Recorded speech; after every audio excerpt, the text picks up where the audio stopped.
বন্ধুরা, পটল ভাজা বা পটলের তরকারি বা পটল চিংড়ি বা পটলের এইসব নানা রকম খেতে খেতে আমরা পটলের দোলমা এসব খেতে খেতে ক্লান্ত হয়ে পড়েছি। এবার সেই জন্য বলছি পটল দিয়ে একরকম মিষ্টি তৈরি করা। অন্য মিষ্টিও খেতে খেতে ক্লান্ত হয়ে পড়েছি, সেই জন্যে পটলটাও সেম ব্যাপার। সুতরাং এই পটলের যদি মিষ্টি বানানো যায় তাহলে দুটোরই একটু স্বাদ বদলায়, মিষ্টিরও স্বাদ বদলায়, পটলেরও স্বাদ বদলায়।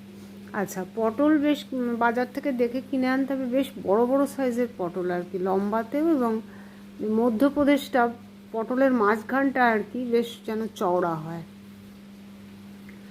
আচ্ছা, সেটা এবারে এনে খোসাটা ছাড়াতে হবে এমনভাবে, এক লাইন খোসা ছাড়ানো হলো, পাশের লাইনটা থাকলো, আবার পাশের লাইন খোসা ছাড়ানো হলো, পাশের লাইনটা থাকলো, এরকমভাবে মানে রেখে একটু খোসা রেখে একটু খোসা ছাড়িয়ে, এভাবে খোসা ছাড়িয়ে নিতে হবে।